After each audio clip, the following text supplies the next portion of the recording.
Good day mga ka-i-support to this video. So nandito tayo ngayon sa bubong para tingnan yung pinaka crime scene nung nangyari dun sa kung bakit nanghina etong si Franco, yung panlaban natin. So may problem tayo ngayon, loading day na ngayon. So kahapon naobserbahan ko na siya na medyo tagilid. So tingnan natin kung hanggang saan naabot nating makakaya para ma-recover siya. So medyo masaklap lang kasi kung kailan pa malapit na yung loading, 2 days na lang, doon pa siya sinumpong, doon pa sumama yung pakiramdam. So meron tayong dalang tubig dito. Tapos pupuntahan natin yung crime scene, ayan dyan.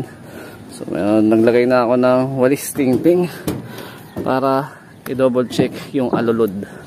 Ayan. So nung nagpa-low play ako ng Merkules ng umaga, pagtapos nila mag-low play, napansin ko nung nagbabaan sila, parang meron silang iniinom dito. So ang mali ko lang, hindi ko rin na double check na linisin to. Actually nagkumpiyansa ako kasi nga napansin nyo, ayan, may mga screen na dito ako nilagay eh. Pero nainuman pa rin pala talaga nila ng tubig hanggang sa pagdating ng hapon ng Merkules. Ayan, no? Mali nga. Hapon ng Merkules, sabi ko parang medyo umiba na yung dumi niya. Hanggang sa kahapon, Webes. So ito nangyari. Tanggalin natin. Ayan, na ano na. Lumutong na pala talaga itong screen, no? Gawa ng kalumaan. So kailangan ito palitan ng bago. Tapos malinis. Ang mali ko lang, so nagdilinis nga tayo sa loob, pero pagdating dito sa nilalandingan nila na tuktok natin, so may bandang alulod. So dito naman siya nagka-problema. Dito naman siya uminom. So ayan mga lapatids, natanggal ko na yung pinaka-screen natin. So mukhang hindi ko na siya maibabalik kasi sobrang dutong niya na. Ayan, no? Dungis. So pasintabi na lang sa mga kumakain.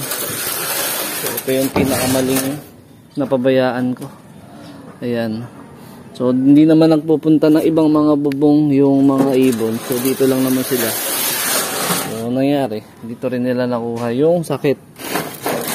Wait, sakit pala. Nakaraan, nung nag-uulan, nilinis ko na to. A few moments later. Mga ka-EA, so ito na yung ginawa kong solusyon.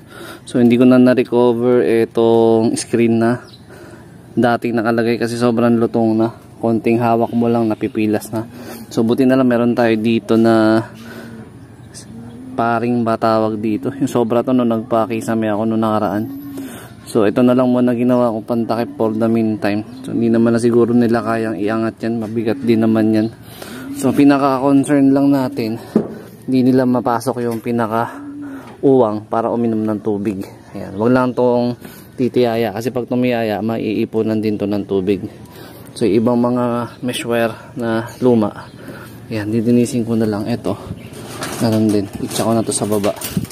Tapos kamustahin natin si Franco. So medyo tagilid nga tayo ngayong first lap derby. Ay nako, pagka naman talaga naalat ka. Ay nilinis ko na agad yung mga kinalat natin dito.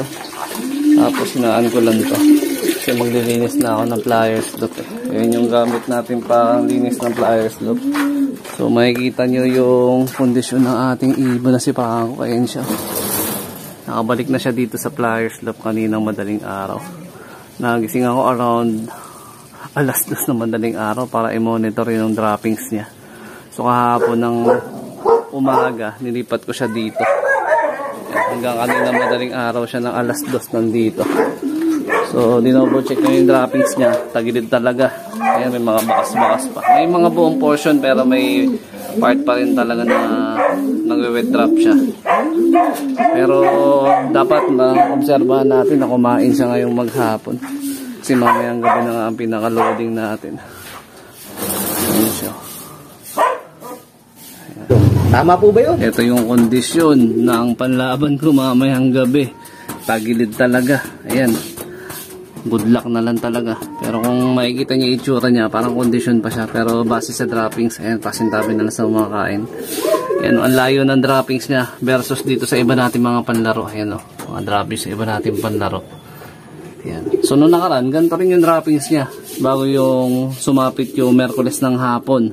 Tapos Webes nga kahapon hanggang ngayon. Ayan o. So dapat kumain siya hanggang mamaya. Okay. So ano kaya mangyayari sa atin dito sa first lap ah. Akala ko okay na lahat eh. Bigla nung inabot pa tayo ng siyam-siyam.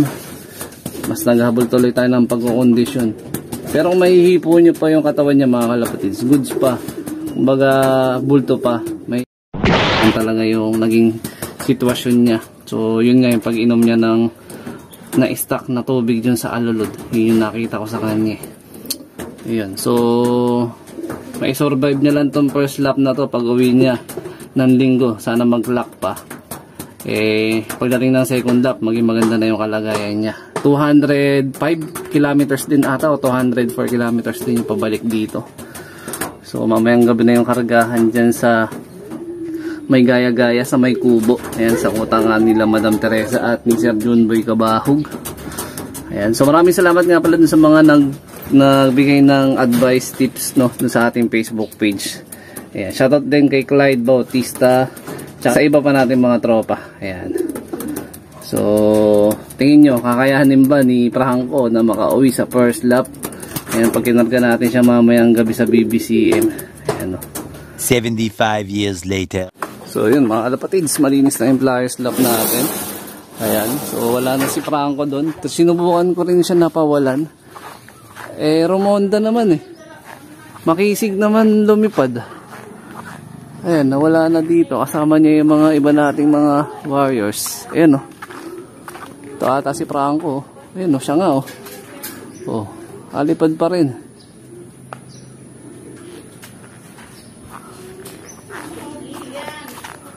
So, may laban pa. Kahit pa paano. Ayun o, may nagriliparan pa rin. Ayun, yun sila. Palag pa to, palag. A few moments later. So yun mga kalapatids, bumaba na si Prangko. Pumasok na sa flyers lock. Saan na siya? Bigay ako ng mga seeds. Hindi niya kinain. Subukan natin to. Makakainin niya. Ayan siya. Yun o. Sabi, nag-aalala talaga ako dito. Kung kailan naman malapit na yung laban Saka ka pa nagkaganyan. Ano nangyayari sa'yo? Ay, nako. So, bahala na si Batman. Pero kailangan niyang kumain ngayon. Kasi kung hindi siya kumain, mas lalo siya mahihirapan sa karera.